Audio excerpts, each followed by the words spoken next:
everyone.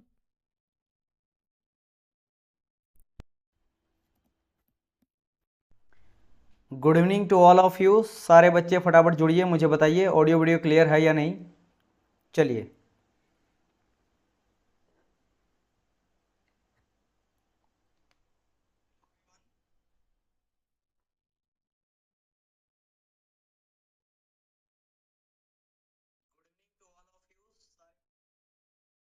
Okay. तो audio video मेरे तरफ से क्लियर है। चलिए, सारे बच्चे लाइव है तो स्टार्ट करते हैं आज के क्लास को। And let me start with my introduction. My name is Uttam Kumar, expert for SSC, JEE, RRBJ, State Level AJ, GATE and PSC exams. Mentored more than 1 lakh plus student, 2-time GATE qualified with All India rank. Also various AJ exam qualified like SSC, JEE, RRBJ, Senior Section Engineer and UPSC. Right, and 5 year plus online teaching experience in the field of mechanical engineering department, offline और online both. चलिए, clear है sir? Okay dear. तो start करते हैं। हम लोग casting को देख रहे थे, आप लोग को याद होगा, है ना। कास्टिंग हम लोग देख रहे थे और मैं उम्मीद करता हूं कि अभी तक जो भी मैं आप लोग को पढ़ाया हूं वो आप देख के आए होंगे। बिकॉज अगर आप इससे पहले जो मैं पढ़ाया उसको नहीं देखे होंगे तो डिफिकल्ट होगा। तो ट्राई करिएगा जो भी मैं पढ़ाऊंगा उसको एक बारी रिवीजन करके आना है।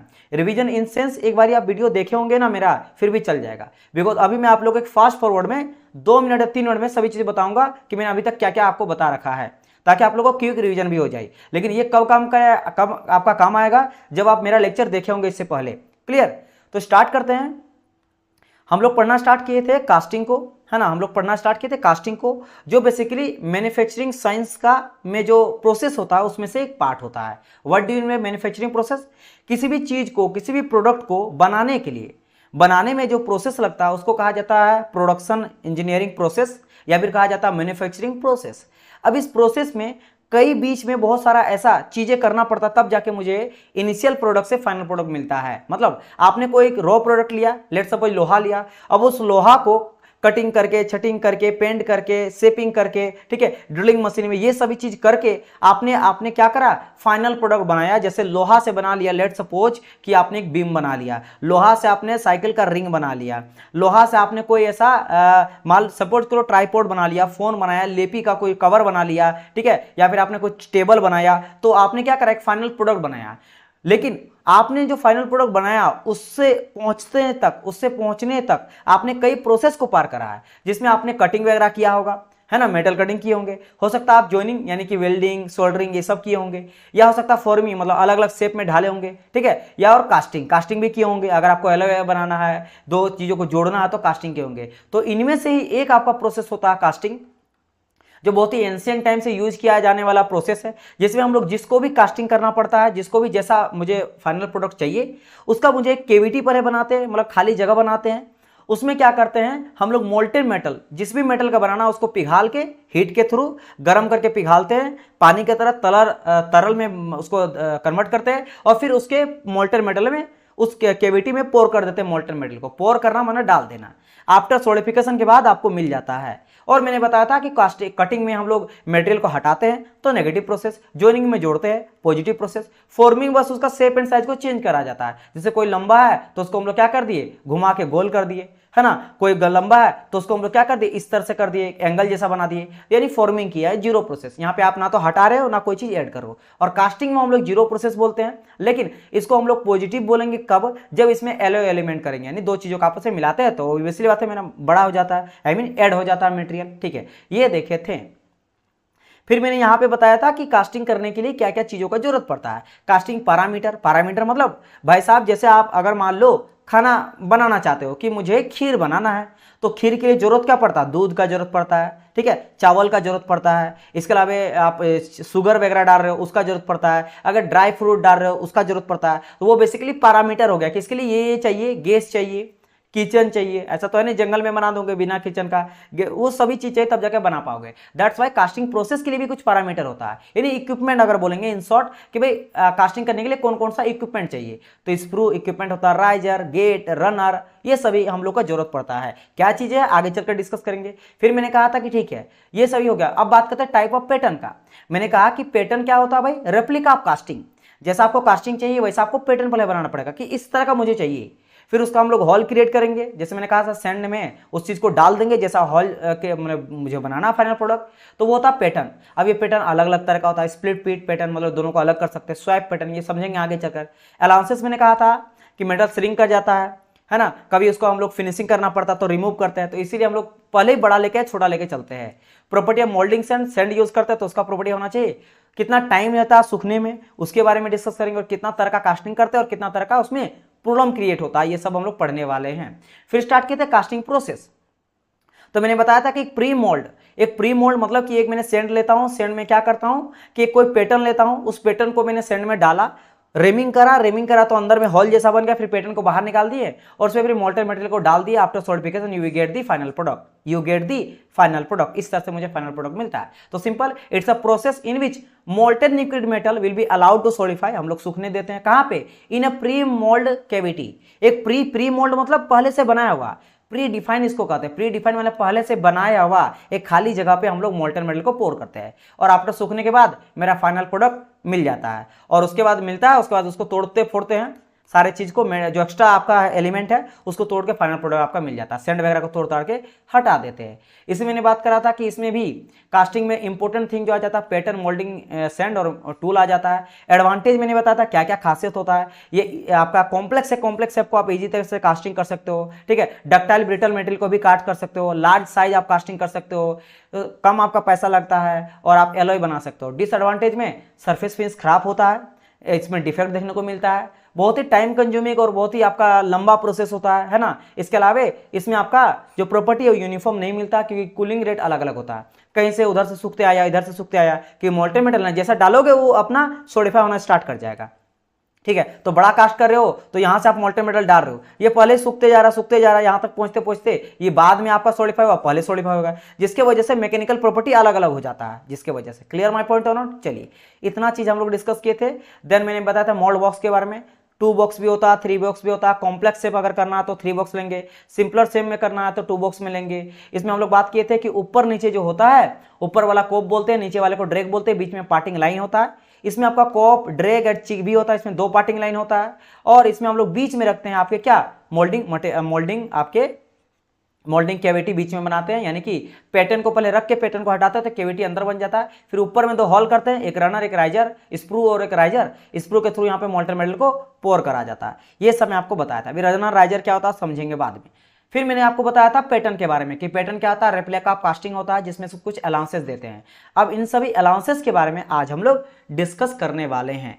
बताइए क्या यहां तक आप लोग को समझ आया? अगर आप लेक्चर देखे होंगे ना तो ये जो आपका रिवीजन एंड शॉर्ट रिवीजन मैंने कराया, ठीक है, कुछ आपके 5 मिनट में, ये काफी आपके लिए हेल्पफुल रहा होगा कि हाँ सर जी ये सब कुछ मुझे समझ में आ गया। बताइए ये सभी समझ आ रहा कि नहीं?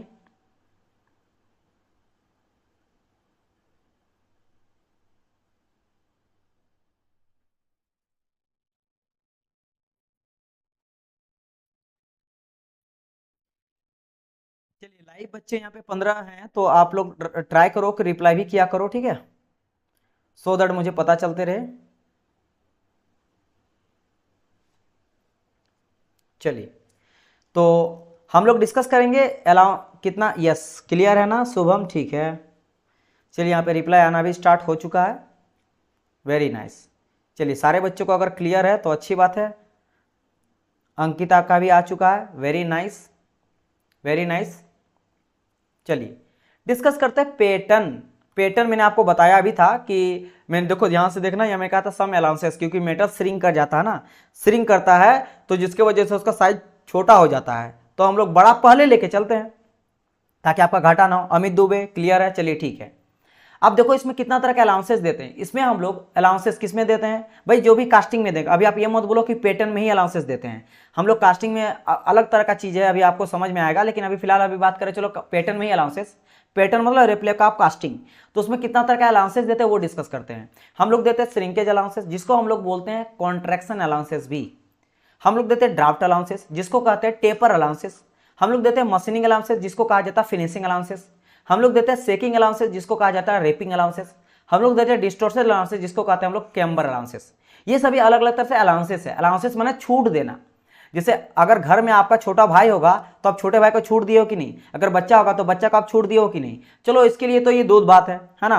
अगर बच्चा है तो चलो वो रात भर मान लो अगर कुछ गलती भी कर देता है, कोई चीज़ तोड़ फोड़ देता है, तो आप छूट देते हो कि भाई इसके लिए छूट है। लेकिन यही है कोई बड़ा उसके पप्पा तोड़े, फिर तो पप्पा का हाल नहीं हाल बेहाल हो जाएगा, राइट।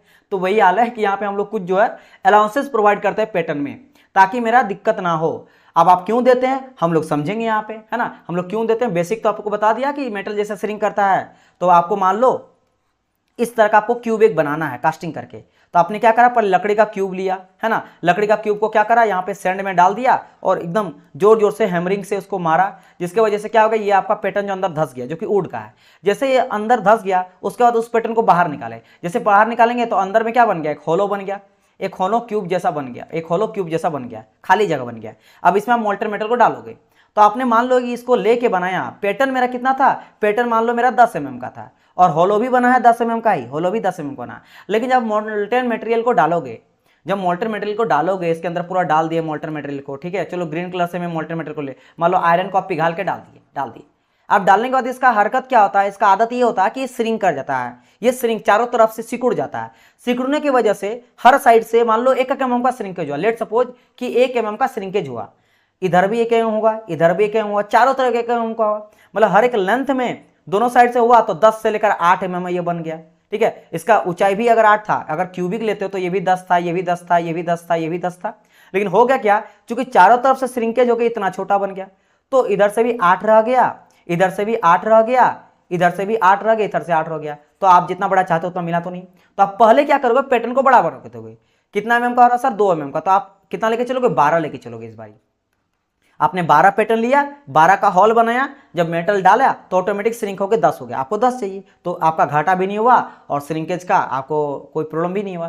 तो यही हम लोग करते हैं, तो दैट्स वाई यहाँ पे अलग अलग श्रिंकेज। तो आज जो हम लोग डिस्कस करने वाले हैं वो बात करेंगे फर्स्ट नंबर, ये सबसे इंपॉर्टेंट है, ठीक है, इससे काफी क्वेश्चन पूछा जाता है, that is called your shrinkage और कॉन्ट्रैक्शन अलाउंसेस। नाम से ही आपको समझ में आ रहा कि कॉन्ट्रैक्ट करेगा, तो चलिए डिस्कस करते हैं। तो ये रहा मेरा श्रिंकेज और कॉन्ट्रैक्शन अलाउंसेस। श्रिंक कर जाना या कॉन्ट्रैक्ट कर जाना बात एक ही है, ठीक है, कॉन्ट्रैक्ट कर जाना। तो देखते हैं इसमें आखिर होता क्या है, इसके बारे में डिस्कस करते हैं। चलिए अब मैं इसको समझाऊंगा एक ग्राफ के थ्रू। आप बोलेंगे सर ये ग्राफ वगैरह क्या ही बना रहे हैं, ये समझ में आएगा तब ना, बिल्कुल आएगा, बिल्कुल आएगा, आप टेंशन ना लो, A to Z clear crystal होगा, ये 100% है। और कभी दिक्कत हो तो यू कैन कमेंट मी। आप लोग लाइव आए हो इसी के लिए, लाइव क्लासेस का फायदा क्या होता है बताइए।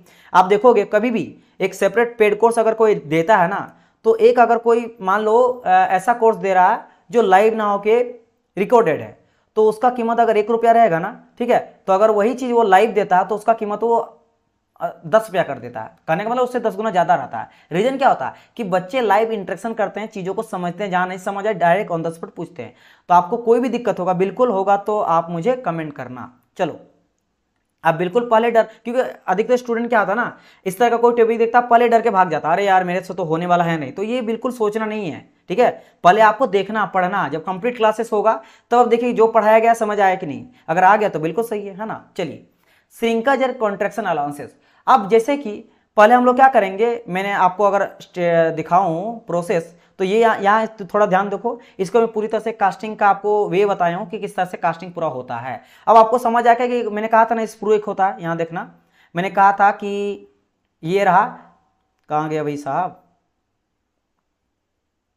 एक सेकंड, हाँ, ये मैंने कहा था कि भाई कि देखो यहाँ पे पैरामीटर या इक्विपमेंट जो मैंने कहा था, sprue, riser, gate, runner, equipment, तो इस सब में आपको थोड़ा बहुत यहाँ पे चीजें समझ आएगा। जैसे अभी क्या समझ आ जाएगा, आपको समझ आएगा कि क्या होता है मेरा स्प्रू, क्या होता है मेरा रनर, क्या होता है मेरा राइजर और क्या होता है मेरा केवीटी। स्प्रू डियर स्टूडेंट ऐसा जगह होता है जहां मोल्टन मेटल को डाला जाता है, जहां पे क्या होता है, मोल्टन मेटल को डाला जाता है। अब ये इसका डिजाइन भी क्यों इस तरह किया जाता है सब समझेंगे। तो हम लोग क्या करते हैं, यहाँ पे मोल्टन मेटल को डालते हैं, मोल्टन मेटल, इसको यहाँ पे क्या करा जाता है, डाला जाता है, अंदर में पोर करा जाता है, अंदर में डाला जा रहा है। ये इधर से होते हुए अंदर गया। अब बोलेंगे सर ये इस तरह का कर्व क्यों बनाया गया, इसको भी इसलिए बनाया गया, कोई खास रीजन है।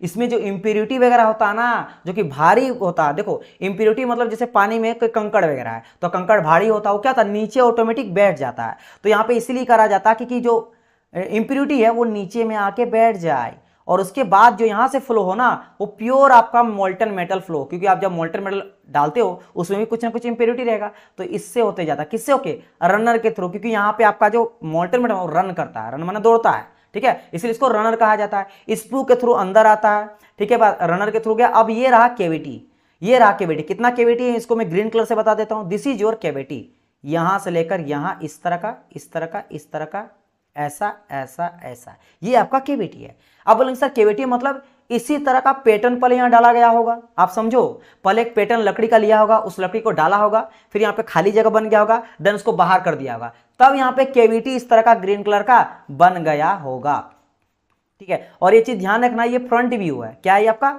Front view. आप लोग पढ़े होंगे ना, front view, top view, side view, right. तो ये फ्रंट व्यू जरूरी नहीं कि आपका इस तरह का हो सकता है। अगर आप टॉप से देखोगे तो एक्चुअल में आपका कैसा दिखाई देगा, ये कुछ ऐसा दिखाई देगा कि ये इधर से भी जाएगा, ऐसा जाएगा, ठीक है, और ये कुछ यहां तक फैला हुआ है, ऐसे ऐसे करके फैला हुआ है, ठीक है, आपका यहां तक है, ऐसे करके पूरा लंबा सा कुछ बना रहे हैं हम लोग, कास्टिंग कर रहे हैं, क्लियर। तो ये डिपेंड अंदर, ये आप देख रहे हो, सामने से देख रहे हो, फ्रंट व्यू देख रहे हो, तो आप इस चीज को अज्यूम करो कि केविटी है जो कि पैटर्न के थ्रू बनाया गया है। अब इस केविटी है तो यहाँ पे जाएगा क्या? मेरा मोल्टन मेटल जाएगा, सिंपल सा बात है। अगर मेरा केविटी है तो मोल्टन मेटल में जाएगा। तो अब क्या होगा, ये मेरा, अगर मैं सबको हटाता हूं तो आप समझ गए होंगे स्प्रू क्या होता है, जिसमें मेरा मोल्टन मेटल डाला जाता है। रनर के थ्रू मेरा मोल्टन मेटल इधर से होकर जाता है, इंप्योरिटी को छोड़ के जाता है, एकदम प्योर मोल्टन मेटल जाता है, और ये मेरा इधर से आया, ठीक है, इधर से आने के बाद इधर से मेरा एंट्री करता है और यहाँ जाके फिल करने लगता है, पूरा केविटी को भर देगा। अब मेरा बात समझना, अगर आप देखे होंगे ना बॉक्स, मोल्ड बॉक्स, तो मान लो यहाँ पे मैंने हॉल करा, और हाँ ये जो स्प्रू है ना, ये स्प्रू कहाँ से होता है, ये ऊपर वाला सरफेस में एक हॉल जैसा रहता है। बस आपको ये चीज दिखाई दे रहा है, समझ लो क्रॉस सेक्शन काट के आपको दिखा दे रहे हैं। एक्चुअल में आपको क्या दिखाई देगा ना, बॉक्स में आपको बस एक हॉल दिखाई देगा, ये रहा हॉल, और दिस इज योर स्प्रू, यही स्प्रू है, इसमें डालेंगे सिर्फ। इसको प्रैक्टिकली अगर आपको देखना है तो मैं आपको फिगर भी दिखा चुका हूं, ये रहा, देखो। अगर आप इस फिगर में देख रहे होंगे, यहाँ पे 2-3 आदमी हैं जो मोल्टन मेटल को डाला जा रहा है। ध्यान दो, एक छोटा सा हॉल में डाला जा रहा है, आगे भी देखो छोटा सा हॉल है आपको, है ना, एक छोटा सा हॉल है, अंदर में क्या है पता नहीं, वो आप काटोगे, क्रॉस सेक्शन दिखाया जा रहा है, काट के आपको दिखाया जा रहा है, तो यहाँ पे डाला जा रहा है। तो एक चीज मुझे बोलो, जब एक हॉल, छोटा सा हॉल में डालेंगे, कब तक डालना ये कैसे पता चलेगा, कब कैसे पता चलेगा? तो इस तरह से पता चलता है कि सामने और एक हॉल बनाया जाता है, जो होता क्या है, ये आपका होता है राइजर, राइजर होता है। राइजर का क्यों नाम पड़ा राइजर? क्योंकि यहां से राइज करता, ऊपर उठता, कौन? Molten metal. तो मान लो मोल्टन मेटल डाला, भर गया, भरने के बाद इधर से जब दिखाई देने लगता है ना कि ऊपर उठ के बाहर निकलने लगा, तब समझ जाते कि आप बंद कर दो, आप बंद कर दो, आप पूरा अंदर तक से भर गया, क्योंकि अंदर में तो पता नहीं चल रहा कि कब भर रहा कब नहीं भर रहा। देखो आप बोल सकते हैं कि सीख है, यहाँ पे जो बच्चे थोड़ा मैकेनिकल वाले होंगे वो मेरे से क्वेश्चन पूछेंगे कि सर जी कास्टिंग जितना बड़ा बना रहे हो उतना आप मोल्टन मेटल ले लो, क्योंकि आपने पहले बताया था कि वेस्ट नहीं करेंगे। मैंने आपको बताया था ना कि 1 kg का अगर करना है, अगर मुझे 1 kg का कास्टिंग करना है तो 1 kg ही मोल्टन मेटल लेंगे, उससे ज्यादा नहीं लेंगे। तो सर जी अगर मेरा जितना बड़ा है जगह, मुझे पता है कि कितने, अगर आप कास्टिंग कर रहे हो तो उतना, जो ऐसा तो है नहीं कि कोई भी एरा गेरा करने लगता है, एक ट्रेन आपका इंजीनियर करता है, ट्रेन प्रोफेशनल करता है, तो उसको पता है कि कितना बड़ा है और किसके लिए कितना मेटल का जरूरत पड़ेगा। तो सर क्यों ये दिलते हैं? देखो रीजन, कुछ रीजन होता है। जैसे कि अगर मान लो आपने 1 kg का लोहा को पिघाला, आप पिघाल के डाले, और 1 kg का ही जगह, लेकिन आपको 1 kg से ज्यादा लेना पड़ता है। क्यों? क्योंकि आपका मेटल जो है ना वो देखो कहां कहां पे आ रहा है, आपका मेटल स्क्रू में भी तो आएगा, आपका मेटल यहाँ रनर के थ्रू भी तो जाएगा, और इसको फिल करने के बाद राइजर में भी तो जाएगा, और जब सूखेगा तो सब जगह सूखेगा, हर जगह सोलिडिफाई होगा। लेकिन आपके लिए जरूरत का क्या चीज है? आपके लिए जरूरत का चीज है कैविटी वाला, क्योंकि कैविटी जिस शेप का बना है आपको वही चाहिए, बाकी चीज तो वेस्ट चीज है। तो बाकी चीजों को आप कट के हटा देते हो। आपके लिए जरूरी है क्या, जो मैं रेड कलर से कर रहा हूं, यही आपके लिए जरूरी है। इसको आप कटिंग करके, मशीनिंग करके, ठीक है, लेथ मशीन या ग्राइंडर से कट करके हटा देते हो मेटल को, इधर वाले मेटल को हटाते तो ये भी मेटल को हटाते, तो ये आपके लिए वेस्ट प्रोडक्ट है। आपके लिए यूजफुल जो प्रोडक्ट है वो कौन सा है? आपके लिए जो यूज होने वाला वो आपका अंदर का जो केविटी में गया है, जो आपका केविटी में जो मेटल गया है वही आपका आपके लिए इंपॉर्टेंट है, यही आपको बनाना है। ये समझ आया? तो दैट्स वाई आपको जितना जितना के लिए हो, जैसे 1 kg का बनाना है, लेकिन आपको उससे ज्यादा लेना पड़ेगा, क्योंकि रनर राइजर ये सब में भी सूख जाता, सूखता तो सब में सूखता है, ठीक है। ऐसा नहीं कि ये मेरा फिर लिक्विड में ही रहता है, क्योंकि सूखेगा, एक साथ सूखेगा मोल्टन मेटल, राइट। चलिए, तो यहां से क्या पता चलता है, राइजर वो होता है कि इधर से आया और इधर से जब ऊपर जाने लगता, बाहर आने लगता, तब बंद कर देते, अब डालना बंद कर दो, ठीक है। अब बात करते हैं सर जी श्रिंकेज, आप बता रहे थे यहां कहां चल गए, क्योंकि ये अगर नहीं बताता तो वहाँ समझ नहीं आता, इसलिए ये बताना जरूरी है। और एक चीज़, आप लोगों को क्लास थोड़ा लंबा लेना पड़ेगा अब मुझे, क्योंकि अगर आप 1 घंटा तक पढ़ते हो ना तो it will take too much time.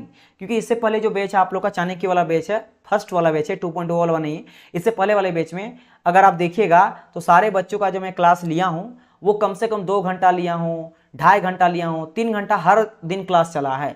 आप लोगों का क्लास 1 घंटा, तो मैं ट्राई करूंगा कि अब थोड़ा सा बड़ा क्लास लूँ आप लोग के लिए, तो आप लोग भी थोड़ा बेयर करना, ठीक है, क्योंकि आप लोग को कंप्लीट भी करना सिलेबस। तो कंप्लीट अगर सिलेबस करना है, जैसे अभी मैं स्टार्ट कर रहा हूँ आप लोग को, ठीक है, 10 आई थिंक 9:45 आपका क्लास स्टार्ट हुआ है, तो ट्राई करेंगे कि अब आपका 11 बजे तक क्लास ले, ठीक है, समझ रहे मेरी बात की नहीं? तो उससे क्या होगा कि थोड़ा बहुत आपका जल्दी सब्जेक्ट कंप्लीट होगा, जल्दी सब्जेक्ट कंप्लीट होगा। नहीं तो आप 2 दिन के बाद ही बोलोगे कि सर जी सब्जेक्ट कब कंप्लीट होगा, तो ऐसे 2 घंटा 3 घंटा में तो क्लास कंप्लीट होने वाला है नहीं, ठीक है। लगभग आपका पूरा क्लास मैं पहले बता देता हूँ 120 आवर का के आसपास चलेगा, तो आप इससे समझ लो आपका भाई कितना घंटा हुआ और कितना आपको बाकी है, ठीक है। चलिए, तो देखो होता क्या है, आपने जब यहाँ पे डाला तो जो मेटल रहेगा वो किस फॉर्म में रहेगा, लिक्विड फॉर्म में रहेगा। किस फॉर्म में रहेगा, लिक्विड फॉर्म में रहेगा, क्लियर, ठीक है। जब वो लिक्विड फॉर्म में रहेगा तो अपना जगह लेगा। तो जब वो लिक्विड फॉर्म में रहता तो लिक्विड में एक बताओ, जब डाला जाता है उसका टेम्परेचर तो बहुत ज्यादा होता है, टेम्परेचर बहुत हाई रहता है, और जब लिक्विड से वो सॉलिड की ओर, क्योंकि धीरे धीरे सोलिडिफाई होते लगता है, सूखते रहता है, और लिक्विड से क्या बनेगा, सॉलिड बनेगा। तो सॉलिड बनने से पहले तक ये सॉलिड तो ऐसा नहीं कि अचानक सॉलिड बन जाएगा, टेम्परेचर क्या होगा, टेम्परेचर धीरे धीरे कम होगा और कम होगा और कम होगा, कम कम होते होते होते होते होते होते जब ठंडा पूरा हो जाएगा तब वो सॉलिड में कन्वर्ट होगा। तो अब यहां पे ग्राफ का यूज आ जाता है। तो मैं जो ग्राफ लिया हूं वो टेम्परेचर एंड टाइम के बीच में लिया हूं, टेम्परेचर और टाइम के बीच में। अब देखो ध्यान से, टेम्परेचर टाइम के बीच में, तो आपका जो हॉरिजॉन्टल ग्राफ आपको नजर आ रहा है ऊपर तरफ से, ये किसका है, ये टेम्परेचर का ग्राफ है। और जो इधर वर्टिकल, सॉरी ये वर्टिकल वाला है, जो वर्टिकल वाला ग्राफ है ये टेम्परेचर का है, और जो हॉरिजॉन्टल ग्राफ है ये टाइम का है। किसका है, आपके टाइम का है, ये आपका कौन सा, हॉरिजॉन्टल वाला ग्राफ। और वर्टिकल वाला ग्राफ किसका है, आपके टेम्परेचर का है, ठीक है, इतना समझ गए, ठीक है। अब देखो मैंने कहा जैसे जब हम लोग डालेंगे मोल्टन मेटल तो वो किस टेम्परेचर में रहेगा, वो पोरिंग टेम्परेचर में रहेगा। पोरिंग टेम्परेचर को बहुत गर्म होता है, बहुत गर्म, क्योंकि जैसे डालेंगे ना, एक चीज बताओ, जब तक आपको मोल्टन मेटल नहीं डाला गया तो था कहाँ, फर्नेस में उसको गर्म कर रहे थे, तो जब गर्म कर रहे तो बहुत ही गर्म था, वो गर्म ही हो रहा था, गर्म ही हो रहा था। जैसे डालेंगे हम लोग कैविटी में वो ठंडा होना स्टार्ट कर जाएगा, क्योंकि इन्वायरमेंट में हवा रहेगा, हवा उसको ठंडा करना तुरंत ही 2 सेकंड के बाद ही देखोगे तो कुछ ना कुछ तो वो ठंडा हो गया है। तो डालोगे अंदर वो जाएगा, स्प्रू से पार करते, रनर के पार करके केविटी से ऊपर तक रनर, तब तक तो बहुत सारा ठंडा होगा, लिक्विड में है लेकिन ठंडा तो होगा ना। तो तब भी वो क्या करता है, श्रिंक करता है, क्योंकि जैसे वो सूखना स्टार्ट करेगा वो अपने आप को सिकुड़ना स्टार्ट करने लगेगा, श्रिंकेज होने लगेगा, कॉन्ट्रैक्शन होने लगेगा। तो यहां देखो वही करा गया है कि ये जो मैं पॉइंट लिया हूं, this point is called TP. TP बोले तो टीपी बोले तो टीपी बोले तो pouring temperature, T for temperature, P for pouring. तो ये पोरिंग टेम्परेचर, पोर मतलब होता है उड़ेलना, डालना, तो यहां पे डाला जा रहा है किसको, देखो यहां पे लिख दिया गया लिक्विड मेटल को। तो लिक्विड मेटल को अभी पोर किया जा रहा है, कहां पे किया जा रहा है, स्प्रू के में किया जा रहा है, स्प्रू में किया जा रहा है, ठीक है भाई, इतना हम लोग समझे। अभी स्प्रू के ऊपर भी कुछ होता है वो बाद में डिस्कस करेंगे, लेकिन अभी समझो डाला जा रहा है, ठीक है। अब वहां से लेकर जो ये कर्व आ रहा है नीचे तक, ये ऐसा क्यों कर्व आ रहा है, क्योंकि देखो धीरे धीरे टाइम बढ़ते जा रहा है, देखो टाइम भी तो बढ़ रहा है, ये टाइम वाला ग्राफ है ना, धीरे धीरे टाइम बढ़ रहा है। तो टाइम के साथ साथ, टाइम के साथ साथ देखो ये टाइम बढ़ रहा है, टेम्परेचर घटते जा रहा है, क्योंकि ये टेम्परेचर वाला ग्राफ है। तो मान लो यहाँ पे, मान लो कोई है जैसे आयरन ले लो, आयरन का मेल्टिंग पॉइंट कितना होता है, 1400 से लेकर 1500 के आसपास कहीं रेंज का जाता है, ठीक है। तो मान लेते हैं कि उसका पोरिंग टेम्परेचर उसी के आसपास है ना, 1500 के आसपास है, 1550 के आसपास है, थोड़ा ज्यादा ही रहता है, ठीक है। अब वो ठंडा हो रहा, ठंडा हो रहा, ठंडा हो रहा, ठंडा हो रहा है, तो मान लो आ रहा, नीचे आ रहा, नीचे आ रहा, नीचे आ रहा, नीचे आ रहा, वो आ जाएगा कितना, लेट सपोज क्यों आएगा 500-600 डिग्री सेल्सियस तक, 500 डिग्री सेल्सियस तक। तो नीचे आ रहा, टेम्परेचर घटते जा रहा है, देखो टेम्परेचर है, टेम्परेचर घट रहा है और टाइम भी बढ़ रहा है, क्योंकि टाइम बढ़ेगा ना भाई, अभी आप डाले हो 15 मिनट बाद ठंडा होगा, ठीक है। तो आप यहाँ पहुंच गए, ये कौन सा टेम्परेचर तक पहुंच गए, अब पहले था पोरिंग टेम्परेचर, अब आ गया टीएफ मतलब फ्रीजिंग टेम्परेचर, क्लियर। देखो अब मैं यहां पे बताता हूं, ये मेरा था 3 तरह का टेम्परेचर आपको नजर आएगा, एक आएगा टीपी, एक टीएफ और एक टी एम्बिएंट। तो टीपी जो है ये आपका पोरिंग टेम्परेचर होगा, जो टीएफ है ये आपका फ्रीजिंग टेम्परेचर होगा, और यह एम्बिएंट टेम्परेचर। इन तीनों का क्या मतलब है, पोरिंग टेम्परेचर जब आप मोल्टन मेटल को डाल रहे हो तो गर्मा गर्म होगा, एकदम मेल्टिंग पॉइंट में हो। जब मेटल आपका कोई भी मेटल, कास्ट आयरन का कर रहे हैं, आयरन का कर रहे हैं, रॉट आयरन का कर रहे हैं, स्टील का कर रहे हैं, एल्यूमिनियम का कर रहे हैं, निकल का कर रहे हैं, किसी का भी कास्टिंग कर रहे हो, ब्रास का कर रहे हो, उसका जो भी मेल्टिंग पॉइंट है उससे भी ऊपर रहता है मेरा पोरिंग टेम्परेचर। उसमें आपने डाला, डालने के बाद जैसे जैसे धीरे धीरे टेम्परेचर कम होगा यानी ठंडा होता जाएगा, टाइम भी बढ़ता जाएगा। और यहाँ पे इस पॉइंट पे क्यों रखा गया, क्योंकि अब ये इतना ठंडा हो चुका है कि अब वो फ्रीजिंग होगा। मतलब पहले तो ये लिक्विड था, क्योंकि समझो वहां पे जब डाला गया था तो वो लिक्विड फेज में था, पानी की तरह था, लेकिन धीरे धीरे पानी में ठंडा होते होते तो अब वो सॉलिड बनने लगेगा, सूखने लगेगा। तो यहाँ से फ्रीजिंग स्टार्ट होता है, यहाँ से फ्रीजिंग स्टार्ट होता है, मतलब अभी ये लिक्विड में है लेकिन अब ये ट्रांसफॉर्मेशन होगा, फेज चेंज करेगा। तो ये स्ट्रेट यानी इस टाइम पे टेम्परेचर चेंज नहीं होता है, और टेम्परेचर चेंज नहीं होता और उसी टेम्परेचर में उसी यानी टेम्परेचर यहाँ पे कांस्टेंट है, टेम्परेचर कांस्टेंट, और यहाँ पे क्या हो गया, लिक्विड से सॉलिड हो गया, लिक्विड से क्या हो गया, सॉलिड हो गया, इसलिए कहा जाता है इसको फ्रीजिंग। ये फ्रीज हो गया, ये जम चुका है, लेकिन जमने के बाद भी तो गर्म होगा ना। अब उसको इतना ठंडा करना है कि रूम टेम्परेचर, इसको जो टी एम्बियंट कहा गया है, मैंने कहा ना तीन टेम्परेचर है, एक टीपी मैंने कहा, यहाँ पे क्या कहा, एक मैंने एक टीपी कहा, एक टीएफ कहा और एक टी एम्बियंट। टी एम्बियंट मतलब एम्बियंट टेम्परेचर या फिर रूम टेम्परेचर या फिर एटमॉस्फेयर। एटमॉस्फेयर जो घर द्वार में रहता है, जितना जो अभी आपको जितना गर्मी लग रहा है उस टेम्परेचर, ताकि कोई भी जाकर उसको छू सके। तो उसके लिए अभी सॉलिड तो हुआ लेकिन अभी भी बहुत गर्म है। आप देखो लोहा गर्मा गर्म जब सॉलिड हो जाता फिर भी छुओगे तो बहुत गर्म रहेगा। अब उसको लाना, और तो भाई यहां भी आपका श्रिंकेज हुआ, जब लिक्विड ही था लेकिन ठंडा हो रहा था, अभी श्रिंक कर रहा था, अपने आप को सिकुड़ रहा था। जब वो सॉलिड हो रहा था, मतलब सॉलिड लिक्विड से सॉलिड की ओर ट्रांसफॉर्मेशन हो रहा था, तभी वो श्रिंक किया। और जब सॉलिड में ही है लेकिन वो आ रहा रूम टेम्परेचर, तब भी सॉलिड श्रिंकेज हो रहा है। तो तीन तरह का यहाँ पे श्रिंकेज, और तीन टेम्परेचर में तीन श्रिंकेज होता है। तो यहां जो श्रिंकेज होता है जब वो आपका आ रहा पोरिंग टेम्परेचर से आ रहा है किस कहां तक, फ्रीजिंग टेम्परेचर तक आ रहा है, यानी लिक्विड भी है अभी भी है, तो ये होता है आपका लिक्विड श्रिंकेज, जिसको कहा जाता है। लिक्विड श्रिंकेज के टाइम पे जो मोल्टन मेटल रहता है वो लिक्विड फेज में रहता है। किस फेज में रहता है, लिक्विड फेज में, यानी एल इसको कहा जाता है। ठीक है, अब जब वो जमना स्टार्ट करता है, सॉलिड की ओर जाता है, तो ये फ्रीजिंग होता है यहाँ पे।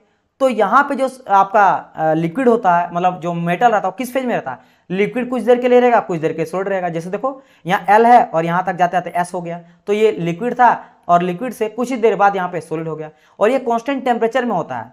अब बोलेंगे सर कांस्टेंट टेम्परेचर, लेकिन कैसे, आपको याद होगा कि कोई भी चीज का जो ट्रांसफॉर्मेशन होता है वहां पे लेटेंट हीट आता है, फेज चेंज होता है। जैसे कि सपोज करो कि 100 पानी है, वाटर है, अब मैं क्या कर रहा हूं, लिक्विड से वेपर बना रहा हूं। क्या कर रहा हूं, लिक्विड से वेपर की ओर जा रहा हूं, मतलब गर्म कर रहा हूं। और जब मैं टेम्परेचर को बढ़ाऊंगा, समझो ये कॉन्सेप्ट मैं आपको समझा रहा हूं, यहां से आपको क्लियर क्वेश्चन हो जाएगा टेम्परेचर कांस्टेंट क्यों है। एक चीज मुझे बताओ, पानी को आप गर्म करते हो ना, तो पानी जो होता है वाटर, वो किस फेज में रहता है, आप बोलेंगे सर लिक्विड फेज में, एल में रहता है। ठीक है, उसको गर्म करो और गर्म करो, 100 डिग्री सेल्सियस जब वो पहुंच जाता है तब वो क्या होने लगता है, उबलना स्टार्ट, यानी वेपर, वेपर बनने लगता है। यानी कि ये क्या रहा, वाटर अभी लिक्विड में है और फिर ये भी वाटर ही रहता है लेकिन वो वेपर में कन्वर्ट हो जाता है, वेपर में। यानी कि यहां देखो ये मेरा लिक्विड फेज में है, लिक्विड से ये गैस में चल गया, वेपर माने गैस हो गया। ठीक है, सॉलिड लिक्विड गैस। लेकिन आप देखोगे उस टाइम पे 100 डिग्री सेल्सियस ही रहता है जब वो लिक्विड रहता है, और 100 डिग्री सेल्सियस में ही वेपर भी बन जाता है। तो बोलेंगे सर जी तो यहाँ पे वो वेपर बना तो एक्स्ट्रा हीट कहां से आया, इसी को कहा जाता है गुप्त उष्मा, क्योंकि उसका काम क्या होता है, जादू की तरह आता है, फेज को चेंज करा के गायब चल जाता है। तो लेटेंट हीट की वजह से उसका टेम्परेचर राइज कर जाता है और लिक्विड से वेपर हो जाता है और फिर वो गायब हो जाता है। तो that is called your latent heat. क्या कहा जाता है, लेटेंट हीट। लेकिन इसीलिए कांस्टेंट वहां पे टेम्परेचर रहता है और वो आया वेपर बना के चल गया। सेम चीज यहाँ पे काम करता है, तो यहाँ पे लिक्विड से सॉलिड रिवर्स हो रहा है, ठंडा हो रहा है, तो लेटेंट हीट यहाँ से ये काम करता है, इसलिए टेम्परेचर कांस्टेंट रहता है। क्योंकि आप बोल सकते हो कि सर जी लिक्विड से सॉलिड जा रहा है तो हीट तो बहुत निकलेगा, नहीं नहीं निकलता, यहाँ भी जितना रहता है वहां भी इतना ही रहता है, क्योंकि लेटेंट हीट यहाँ पे काम करता है, वो रिलीज होता है। ठीक है, चलिए तो यहाँ पे श्रिंकेज हम लोग बात कर रहे थे, श्रिंकेज कब कब होगा, तो जब लिक्विड के टाइम पे श्रिंकेज हुआ तो इसको सिंपल कह देंगे हम लोग लिक्विड श्रिंकेज। जब ये सोलिडिफिकेशन, सोलिडिफिकेशन का मतलब लिक्विड से सॉलिड की ओर जा रहा है, तो ये सोलिडिफिकेशन मतलब हो रहा है, इस प्रोसेस को बोल रहे हैं, तो सोलिडिफिकेशन के टाइम पे भी श्रिंकेज होगा, तो इसको हम लोग क्या बोलेंगे, सोलिडिफिकेशन श्रिंकेज बोलेंगे। और तीसरा चीज, जब ये पूरी तरह से सॉलिड हो जाएगा तब भी आपका श्रिंक करेगा, तो इसको कहते हैं सॉलिड श्रिंकेज। तो तीन तरह का श्रिंकेज होता है तीन फेज में, जब लिक्विड में है और जब लिक्विड से सॉलिड में फ्रीजिंग हो रहा तब, और तो तीनों टाइम पे सूखता है, यहां भी थोड़ा बहुत श्रिंक करेगा, यहां भी करेगा श्रिंकेज, यहां भी श्रिंक करेगा, ये तीन जगह पे आपका श्रिंकेज देखने को मिलता है। इतना समझ आया कि नहीं मुझे बताइए। ठीक है, अब देखो यहाँ पे खेल होता है स्टार्ट कि ठीक है सर अब बताइए इसका भरपाई कैसे करेंगे, क्योंकि हम लोग बात कर रहे हैं अलाउंसेस का। अलाउंसेस माने छूट देंगे। तो यहाँ पे जो कुछ आपका मान लो ये 10 था, है ना, 10 से आपका श्रिंक 0.5 हुआ होगा, यहाँ भी आपका पॉइंट आपका 3 हुआ होगा और यहाँ पे 0.2 होगा। कुल मिला के आप देखोगे 0.5 0.2 0.5 यानी कुल मिला के 0.5 है, और इन दोनों को भी जोड़ के 0.5 यानी 1 mm का यहाँ पे क्या हुआ, श्रिंक कर गया है। तो आपने क्या करोगे, आप करोगे पैटर्न को बड़ा कर दोगे 1 mm, यानी कि 1 mm एक साइड में हो तो दोनों साइड में होगा तो 2 mm का, तो आप 10 के जगह में क्या लोगे 12 mm का आप लेके चलोगे, लेंथ उसका लेके चलोगे। उसी तरह साइड में कितना होगा, है ना, लेंथ ब्रीथ हाइट अगर तीनों चीज है, तो कोई क्यूब रहेगा तो उसका LBH तीनों रहता है, लेंथ ब्रीथ हाइट LBH, तो तीनों में कितना हो रहा है वो भी कभी कभी दिया रहता है, तो तीनों में आप उतना बढ़ा दोगे, वो दिया रहेगा, गिवन रहेगा आपके एग्जाम में या मेटल में रहता है कि अगर आयरन है तो इसमें इतना श्रिंकेज होगा, परसेंटेज जितना भी लेंथ है उसका 1% होगा, तो आप निकाल लेते हो। ठीक है, तो अब बात करते हैं सर जी इसका भरपाई कौन करता है। अब समझना, ध्यान से देखोगे तो आपको यह पता चलेगा कि अब कहानी स्टार्ट होगा, ये राइजर का खेल या फिर इसका यूज, ये बहुत ज्यादा ना उपयोगी होता है। ये समझ लो जान बचाता है, ये जान बचाता श्रिंकेज होने का। अब समझो कैसे ये जान को बचाता है। ठीक है, समझो, जब ये मेरा मोल्टेन मेटल, समझ लो ब्लैक कलर सब दिखा रहे हैं, ये रहा मेरा मोल्टेन मेटल। जब मोल्टेन मेटल स्क्रू में डाले और ये आ रहा भर गया। ठीक है, इसके बाद सबसे आप एक चीज बताओ जो सबसे लास्ट में जाएगा, क्योंकि देखो जो यहाँ पे फिल अंदर में देखो, मान लो एक सेकंड में इसको हटाता हूं, कुछ को इरेज करता हूं, बहुत इंपॉर्टेंट ध्यान समझना। अभी मान लो अभी इतने ही भरा है, तो मोल्टेन मेटल अभी आधा केविटी भर चुका है। अब वो जैसे भरा वो सोलिडिफाई होना भी स्टार्ट कर जाएगा, सोलिडिफाई स्टार्ट हो जाएगा, मतलब सूखना स्टार्ट हो जाएगा। ठीक है, फिर आएगा, क्योंकि देखो ये मोल्टेन मेटल जस्ट आके पहले जमा हो चुका है, कि मान लो बड़ा केविटी है, फिर ऊपर में भर रहा है, ऊपर में फिर वो कास्टिंग, और सबसे लास्ट में जाएगा ऊपर वाला पार्ट में। तो यानी कि सबसे लास्ट में जो मोल्टेन मेटल जाता है वो कहां जाता है, राइजर में जाता है। इसका मतलब क्या हुआ कि सबसे लास्ट में ये सोलिडिफाई होगा, सबसे जो पहले आ गया वो पहले सोलिडिफाई हो गया। समझ आई मेरी बात कि नहीं। यहां नीचे वाले में सबसे लोअर वाले सेक्शन में, ये जो लोअर वाला सेक्शन है, यहां सबसे पहले मोल्टेन मेटल आया था, तो सबसे जल्दी स्टार्ट होगा सोलिडिफाई, और सबसे लास्ट में कहां पहुंचा, राइजर में, तो सबसे लास्ट में सोलिडिफाई होता है। अब इसका फायदा क्या होता है ना, फायदा ये होता है कि ये जैसे जैसे फिल करते जाएगा, लिक्विड आ रहा है, तो मैंने कहा ना कि जब ये लिक्विड में ही रहेगा और उसी समय भी ठंडा होगा, तो उस समय कुछ ना कुछ श्रिंकेज होता है। समझो, मान लो पार्टिकल्स जो है, आयरन का पार्टिकल इतना बड़ा बड़ा था, तो श्रिंक करके छोटा छोटा हो गया, छोटा छोटा हो गया। तो देखो ये इतना बड़ा होना चाहिए था जगह, लेकिन अब इतना बड़ा जगह में इतना खाली स्पेस हो गया, जो मैं अभी रेड कलर से दिखा रहा हूँ, ये स्पेस हो गया, ये स्पेस हो गया, ये खाली जगह हो गया। अभी खाली जगह का भरपाई कौन करेगा, भरपाई करता है मेरा राइजर। कौन करता है, राइजर करता है, क्योंकि ये अभी लिक्विड में ही है, भले इधर सॉलिड हो चुका है, यहाँ पे कैविटी के अंदर सूखना स्टार्ट हो चुका, शुरू हो चुका, लेकिन राइजर तो अभी नहीं सूखा है, तो वो क्या करेगा, मोल्टेन मेटल फिर देगा। वो समझो रिजर्व बैंक की तरह रिजर्वेयर की तरह रहता है, इसलिए आर से याद रखना, रिजर्व बैंक ऑफ इंडिया, या रिजर्वेयर यूज करता है, रिजर्वेयर। तो रिजर्वेयर की तरह हम लोग यहाँ पे रिजर्व करके रखते हैं मोल्टेन मेटल को, ताकि जब जरूरत पड़े तो प्रोवाइड करे, फिर से उसी कैविटी को दो कि देखो भाई मुझे रखा, मेरा कितना फायदा है। एक तो मैं पता चलता हूँ कि अब भाई छोड़ दो, एक तो आपको अंदाजा लगता है कि कब तक मोल्टेन मेटल को डालना है, दूसरा अंदाजा ये क्या करता है, हेल्प करता है कि जब तुम सूख जाएगा ना और तुमको कमी जब होगा तब मैं आपको प्रोवाइड करूंगा। तो आप समझो कि यहाँ पे जो अब यहाँ से एक कॉन्सेप्ट आपका क्लियर हो जाएगा कि लिक्विड जब श्रिंकेज होता है, इसका भरपाई, इसकी कमी को दूर कौन करता है, दूर मेरा करता है राइजर, इसलिए लिखा गया कंपनसेटेड बाय राइजर। ठीक है, ये कब का बात कर रहे हैं, जब वो लिक्विड में ही है, अभी लिक्विड है, ये भी लिक्विड है, वो भी लिक्विड है, लेकिन ये सॉलिडिफाई हो रहा तब भी श्रिंकेज करेगा। ठीक है, ये हो गया पहला केस। अब बात करते हैं सेकंड केस का। सेकंड केस हम लोग लेते हैं कि मोल्टेन मेटल आ चुका है, अब वो फेज चेंज कर रहा, मतलब ये लिक्विड से लेकर सॉलिड की ओर जा रहा है, मतलब लिक्विड से सॉलिड कर, तब भी वो कॉन्ट्रैक्ट करेगा, तब भी क्या करेगा, वो श्रिंक करेगा, श्रिंक करता फिर से वो अपना वॉल्यूम को रिड्यूस करेगा, वॉल्यूम घटाएगा, तब भी भरपाई कौन करेगा, मेरा करेगा राइजर भी।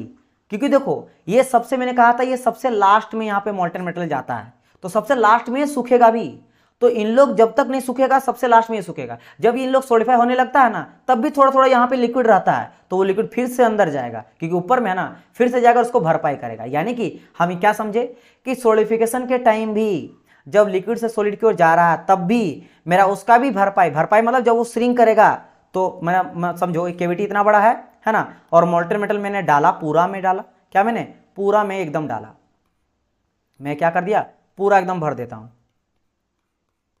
मैं पूरा ही भर देता हूं आप लोग को समझाने के लिए, ठीक है। मैंने क्या करा पूरा एकदम फिल कर दिया, केविटी पूरा हो गया।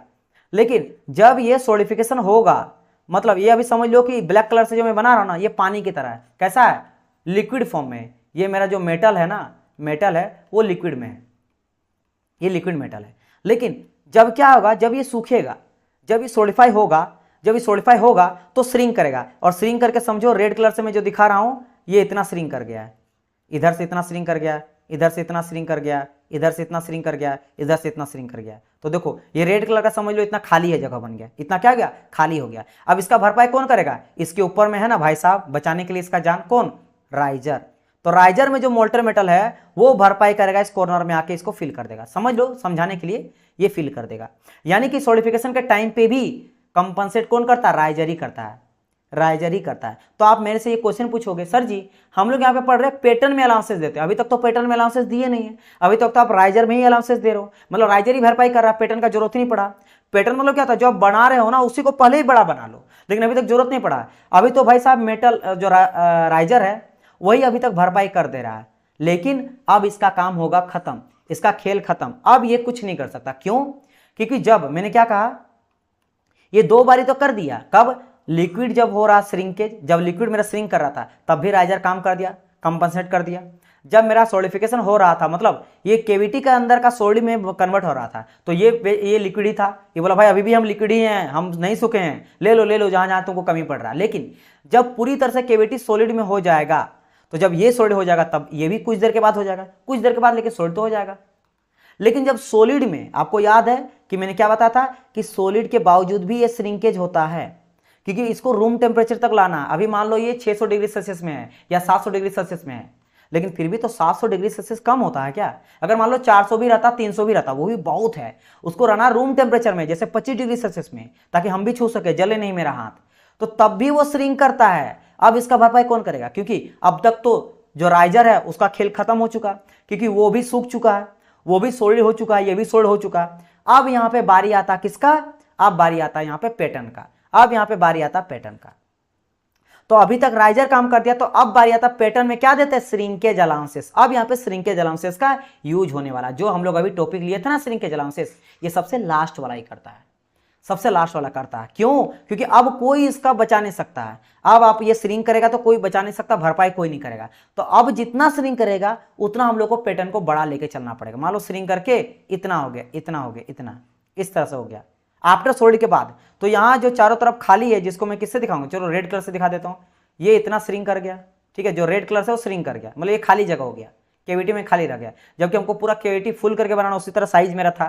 तो अब जितना हुआ उतना हम लोग को बड़ा लेके चलना पड़ेगा पैटर्न को, ताकि ऑटोमेटिकली श्रिंक करेगा तो इतना में आ जाएगा, अटक जाएगा। क्लियर।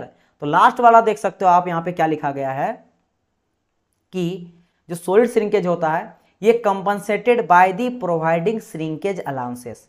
श्रिंकेज अलाउंसेस मतलब श्रिंक कर रहा, उससे पहले अलाउंसेस हम लोग छूट दे दिए, उसको बढ़ा दे दिए हैं, ठीक है। कहां पे, ऑन दी पैटर्न। ये लास्ट में ध्यान दो कि क्या लिखा गया है, यहां बोला गया अलाउंसेस, श्रिंकेज अलाउंसेस प्रोवाइड करते हैं ऑन दी पैटर्न। पैटर्न में, पैटर्न क्या होता है, इस केविटी को बनाने के लिए पहले ही हम लोग लकड़ी से या कुछ भी चीज से केविटी जो बनाए हैं उसी को हम लोग बड़ा बनाएंगे, केविटी को बड़ा बनाएंगे। केविटी क्यों बड़ा बनेगा, क्योंकि पैटर्न बड़ा रखा गया तभी केविटी बना है, ताकि जैसे ही आएगा तो मान लो देखो ये अब मैं क्या करता हूं कि मैं क्या करता हूं, पैटर्न को बड़ा बना लेता हूं, और समझ लो कि इस बारी मैं ले लिया हूं पैटर्न कुछ इतना बड़ा, यहां से ऐसा ऐसा ऐसा ऐसा ऐसा इतना बड़ा मैं ले लिया हूं।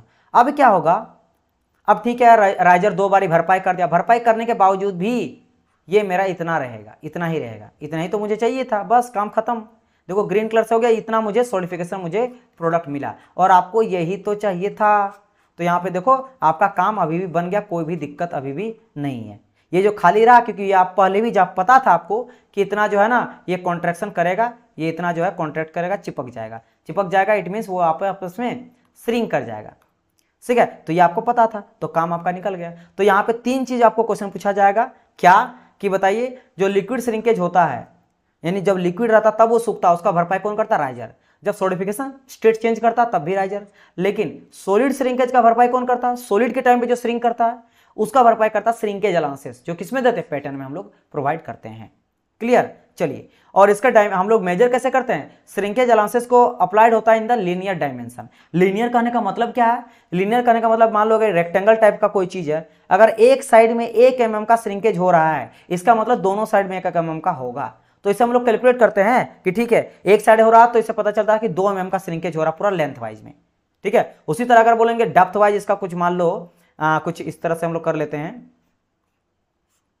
ठीक है, कि इसका कुछ डेप्थ भी है, उसमें कितना हो रहा, वो जितना बोलेगा कि मान लो 0.5 mm का हो रहा है तो समझिए 0.5 और 0.5 तो कुल मिला के 1 mm का चौड़ाई में श्रिंकेज हो रहा है। उस तरह करके तीनों निकालेंगे, LBH का निकालेंगे। हाइट में भी अगर कुछ रहेगा कि हाइट में भी कुछ हो रहा तो जितना बोलेगा उससे हम लोग निकाल लेंगे। तो इस तरह से कैलकुलेट करते हैं, यानी लीनियर डायमेंशन में ये श्रिंकेज अलाउंसेस को प्रोवाइड किया जाता है। और मेजर कैसे करते हैं इसको? मेजर या एक्सप्रेस करते हैं परसेंटेज ऑफ वॉल्यूम पे, वॉल्यूम के बेसिस पे, क्योंकि LBH बेसिकली वॉल्यूम ही तो देता है। क्योंकि आप 2D में तो करते हो, जैसे कोई भी चीज है, जैसे गोला है तो गोला को क्या बोलते हैं? स्फीयर बोलते हैं, जो स्क्वायर से बनता है 3D फॉर्म में। इसका अगर 3D बोलेंगे, सर्कल का 3D तो स्फीयर हो गया। अगर बोलेंगे किसका cube, that is called your square. Square का 3D फॉर्म तो उसको कहा जाता क्यूब, है ना। रेक्टेंगल का 3D फॉर्म तो उसको क्या कहा जाता? क्यूबॉइड। तो सब कोई, जैसे अगर बोलेंगे ट्रायंगल का क्यूब 3D फॉर्म क्या आ जाता है? तो कोन। ठीक है, सब क्योंकि ये मेटल है ना तो ये 3D फॉर्म में रहेगा, है ना। चारों तरफ इसका लेंथ, ब्रीथ, हाइट तीनों रहेगा। तो आपको परसेंटेज ऑफ वॉल्यूम पे देखा जाता है, परसेंटेज ऑफ वॉल्यूम में कितना बढ़ा के दे रहे हैं। समझे मेरी बात की नहीं? जिसका अभी हम लोग प्रॉपर समझेंगे आगे। बताइए यहां तक क्लियर है या नहीं, मुझे एक बार कंफर्म करिए। इतना मैं उम्मीद करता हूं कि चीजें आप समझ गए होंगे अच्छी तरह से। कोई भी अगर डाउट है, कोई भी डाउट है कहीं से भी, तो आप मुझे कमेंट में लिखिए, नहीं तो मैं आगे बढ़ता हूं और चीजों को बताता हूं। बताइए क्या यहां तक आपको सारे चीजें क्लियर है?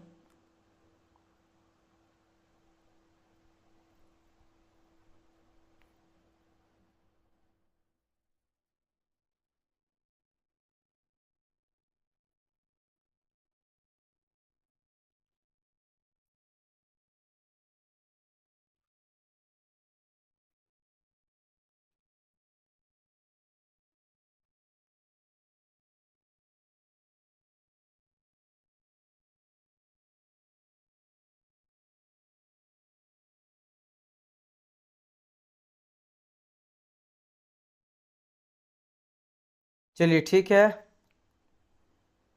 Okay okay. विकास, गगन, ब्रिजेश, अमित, कपिल, क्लियर है ना? चलो ठीक है। चलिए नाउ अब आगे बढ़ते हैं। सर कूलिंग लास्ट में राइजर वाले पार्ट में कैसे होगी? जिस तरह सब में सूखेगा, ठीक है, ये बस सबसे लास्ट में सॉलिडिफाई होगा। ये सबसे लास्ट में ना सॉलिडिफाई होगा। तो सबसे पहले सूखेगा कि भाई, क्लियर है, सबसे लास्ट में बस सूखेगा, बस आपको ये ध्यान रखना है। हाँ आप बोलेंगे सर जी सबसे लास्ट में क्यों होगा?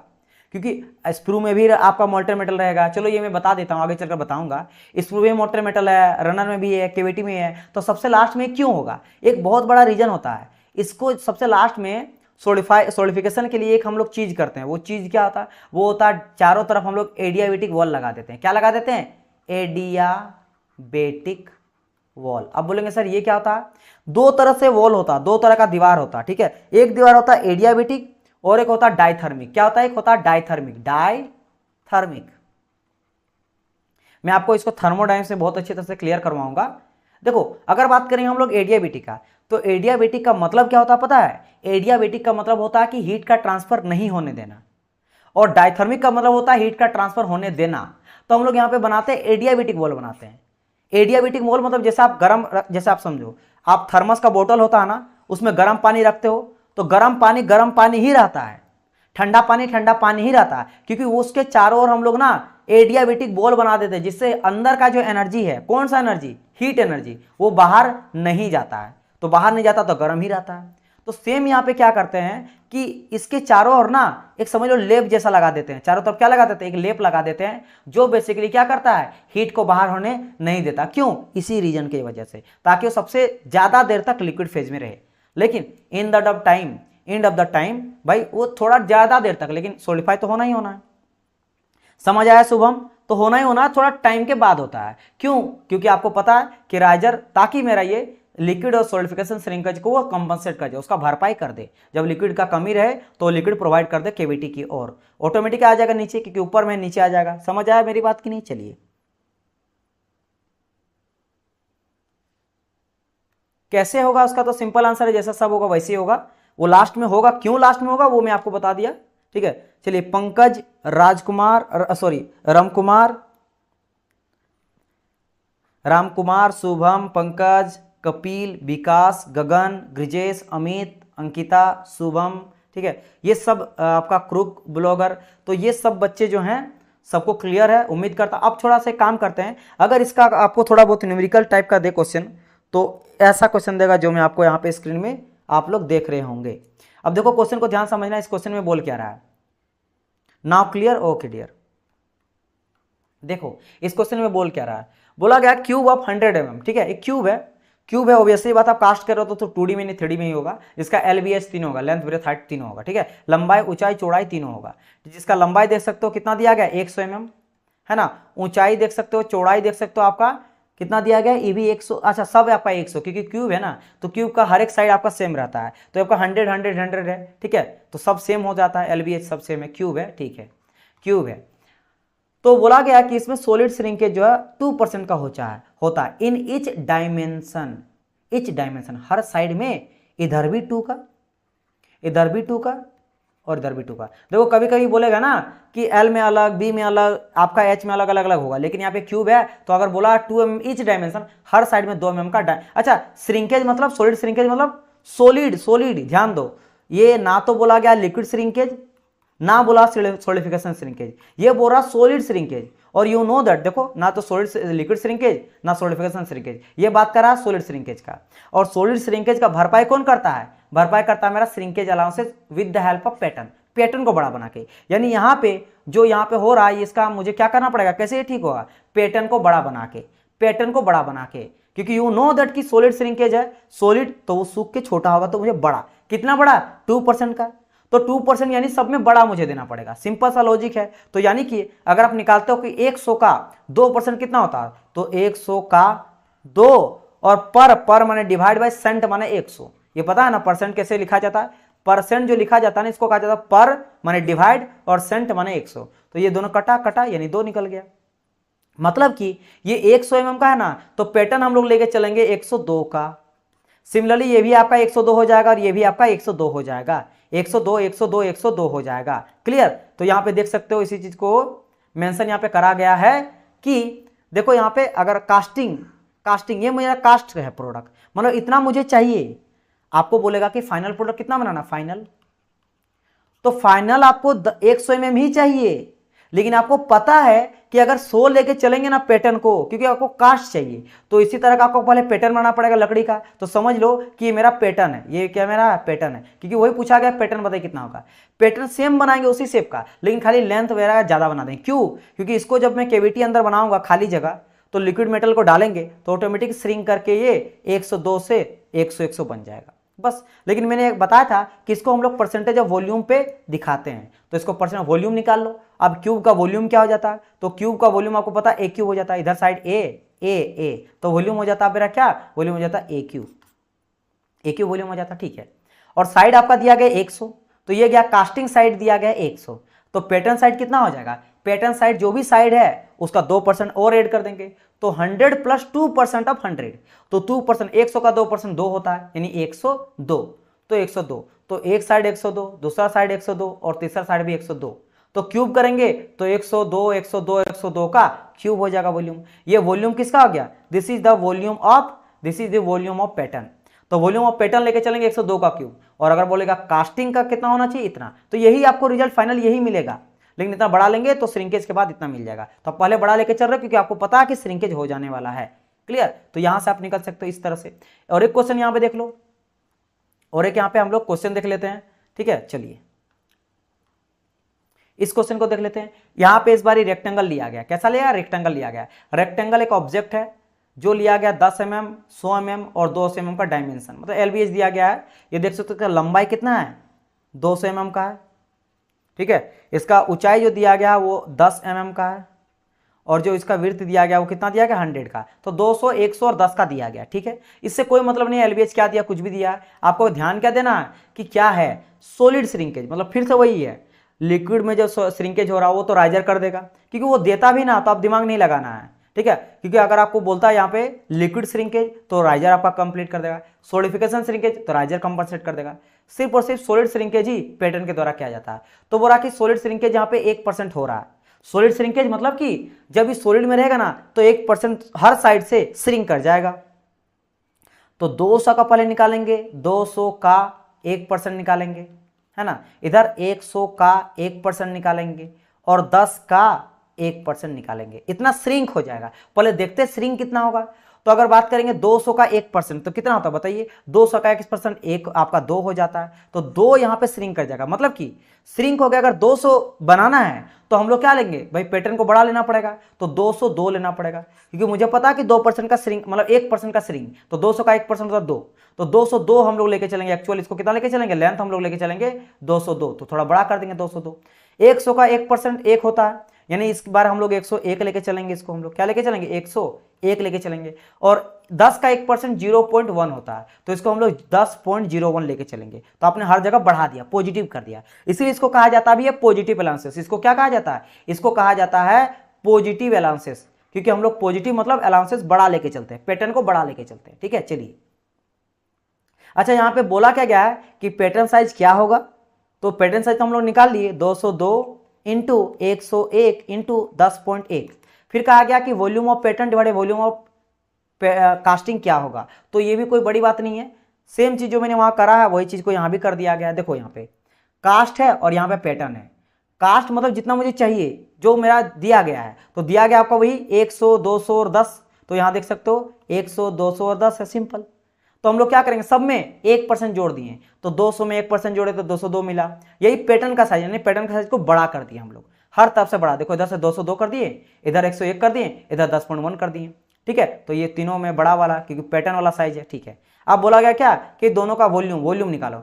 वॉल्यूम अगर करेंगे तो तीनों को जोड़ दो साइड को, दिस, तो पैटर्न का साइज, पैटर्न मतलब बड़ा वाला, तो 202 इंटू 101 इंटू 10.1 ये बड़ा वाला साइज है। और कास्टिंग जो एक्चुअल है, यानी 200 इंटू 100 इंटू, दोनों को इंटू करो, 100 कट जाएगा, यहाँ से भी कट जाएगा ये चीज़ों को, ठीक है। यहाँ कटेगा तो 101 आ जाएगा, यहाँ पे 100 आ जाएगा, फिर ये कटेगा, ठीक है। और यहाँ पे 101, तो इसको पॉइंट को यहाँ 0 करोगे, ये कटेगा, कुल मिलाकर आप देख सकते हो 0.01 आ जाएगा। मतलब कि the ratio of volume of pattern divided volume of casting is 1.01। बताइए क्या यहाँ तक कोई ऐसा चीजें है जो आपको समझ नहीं आया। अच्छा चलो अभी मत करो रिप्लाई, पहले आप इस चीज को भी देख लो। अब इस चीज को भी देख लो। देखो एक बोला जाता है, आपको एग्जाम में क्वेश्चन पूछेगा कि एक बताइए, जब बोलेगा आपको टोटल श्रिंकेज, उसका क्या मतलब। जैसे आपको बोलेगा श्रिंकेज अलाउंसेस, तो मैंने कहा ना ये जो हम लोग टॉपिक पढ़ रहे हैं, क्या हम लोग जो पढ़ रहे हैं श्रिंकेज अलाउंसेस, इसका कंपनसेट कौन करता है, यही करता पैटर्न करता है। लेकिन आपको पता है कि श्रिंकेज अलाउंसेस के अलावे यहाँ पे और भी अलाउंसेस होता है। कौन कौन अलाउंसेस होता है, लिक्विड श्रिंकेज भी होता है, वही बात है, श्रिंकेज बोलो या फिर कॉन्ट्रैक्शन बोलो अलाउंसेस, तो यहां भी होता है और यहां भी होता है। इन दोनों को अलाउंसेस का जरूरत नहीं पड़ता, ये पैटर्न भी काम कर लेता है। सिर्फ और सिर्फ जो सॉलिड श्रिंकेज होता है वही जो है कंपनसेट किया जाता है श्रिंकेज, उसी को कहा जाता है, बोल सकते हो श्रिंकेज अलाउंसेस, जो पैटर्न के द्वारा दिया जाता है। तो जब आपको बोला जाएगा यहां पे कि श्रिंकेज अलाउंसेस, तो उसका क्या मतलब हुआ, कि जो श्रिंकेज अलाउंसेस है वो सिर्फ और सिर्फ only to the compensate by the solid shrinkage का। श्रिंकेज अलाउंसेस सिर्फ और सिर्फ सॉलिड श्रिंकेज को भरपाई करता है, सॉलिड श्रिंकेज को भरपाई करता है, किसके द्वारा, पैटर्न के द्वारा। यानी कि जब सॉलिड है, जब वो सूख गया है, तब कितना सॉलिडिफाई हो रहा, सिकुड़ जा रहा है, उसका भरपाई करता है solid shrinkage with the help of adding allowances in the pattern में अलाउंसेस को ऐड करके। लेकिन अगर कोई बोले टोटल श्रिंकेज, क्योंकि सिर्फ सॉलिड में तो श्रिंकेज नहीं हो रहा, लिक्विड में भी हो रहा है और सॉलिडिफिकेशन में भी हो रहा है। तो टोटल कहा जाए तो तीनों को जोड़ देते हैं। देखो ग्रीन कलर का यहाँ पे जोड़ा गया, यहाँ सॉलिड भी आएगा, सॉलिडिफिकेशन भी आएगा, लिक्विड भी आएगा, क्योंकि तीनों टाइम पे सॉलिडिफाई मतलब श्रिंकेज हो रहा है। तो याद रखना श्रिंकेज अलाउंसेस अलग हो गया, जो टॉपिक पढ़ रहे हैं वो सिर्फ और सिर्फ पैटर्न में प्रोवाइड करने वाला सॉलिड वाला श्रिंकेज है, लेकिन एक्चुअल में टोटल बोला जाए तो लिक्विड में भी होता है और सॉलिडिफिकेशन में भी होता है। चलिए इतना हो गया। अब आपको पूछा जाता है यहां तक बताइए क्लियर है कि नहीं, उसके बाद मैं आपको बताऊंगा कि ये जो दोनों चीज है, एक सॉलिड श्रिंकेज जो हम लोग अभी पढ़े हैं और एक होता है टोटल श्रिंकेज या फिर लिक्विड और सॉलिडिफिकेशन श्रिंकेज जो राइजर के द्वारा कंपनसेट किया जाता है, और हो जाता है टोटल श्रिंकेज। ये सब में मैक्सिमम किसमें और मिनिमम किसमें होता है ये मैं डिस्कस करूंगा। बताइए क्या यहां तक क्लियर है?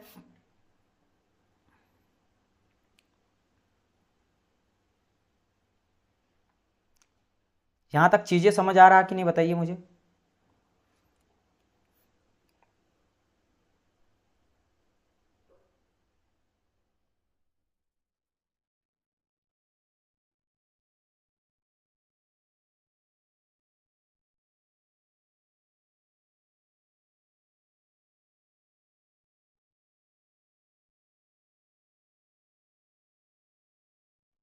चलिए गगन वर्मा बोल रहे हैं कि क्लियर है सर।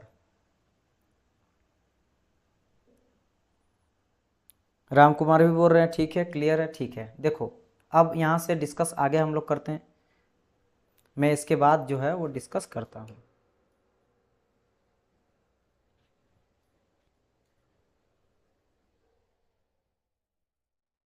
ठीक है, नाउ ध्यान दो।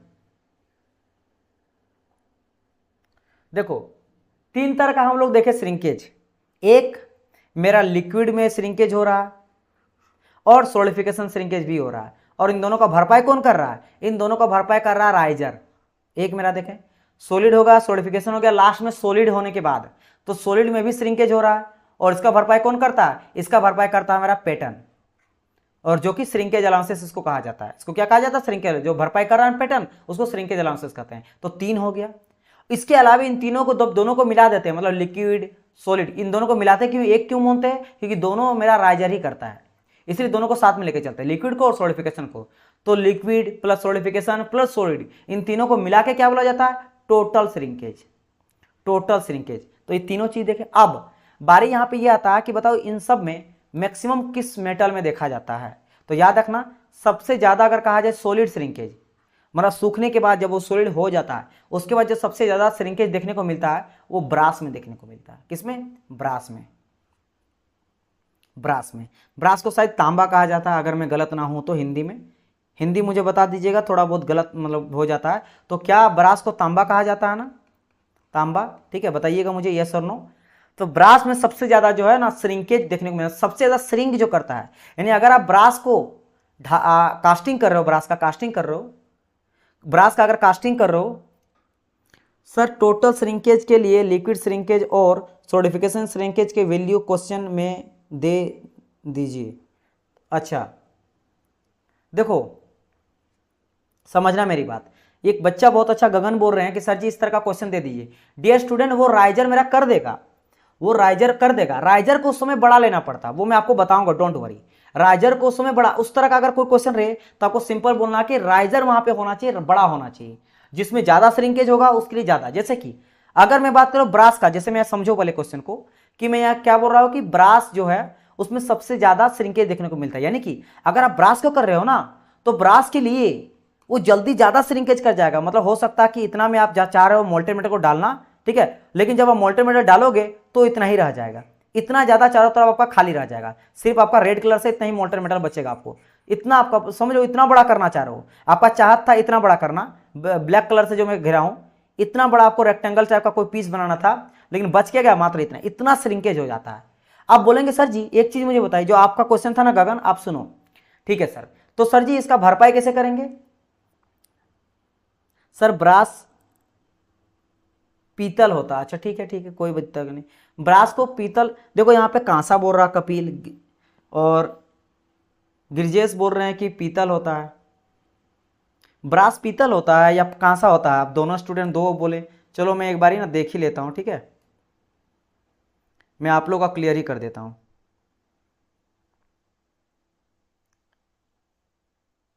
देखते हैं, पीतल, पीतल, यस, ब्रास को पीतल कहा जाता है। तो ग्रिजेश बिल्कुल आप सही हैं। कपिल, कांसा नहीं कहते हैं, पीतल ही कहा जाता है। तो ये भी आपको जो है पता होना चाहिए, ठीक है। छोटी छोटी बातें हैं बट फिर भी। चलो, तो यहाँ पे हमें क्या बता रहा था आपको, हाँ ये बता रहा था, देखो मैं पहले डिस्कस कर लेते इस चीज़ को पहले, क्योंकि यहाँ पे बात करें सिर्फ हम लोग सॉलिड श्रिंकेज का, सिर्फ सॉलिड, मतलब जब वो ठोस होता है, जब वो सूख जाता है, सॉलिड में आ जाता है, तब जो उसमें श्रिंकेज होता है वो सबसे ज़्यादा आपका ब्रास में देखने को मिलेगा। मतलब कि इसके लिए पैटर्न को सबसे बड़ा बनाना पड़ेगा, पैटर्न को ज़्यादा बड़ा बनाना पड़ेगा। और इसके बाद अगर बोले सबसे कम किस में होता है, तो सबसे कम आपका बिस्मत में होता है, नेग्लिजिबल के बराबर माना जाता है। कांसा को ब्रोंज कहते हैं, कांसा को ब्रोंज कहते हैं। अब देखो यहां पे मैंने गूगल में सर्च करा तो ब्रास, अच्छा एक सेकंड,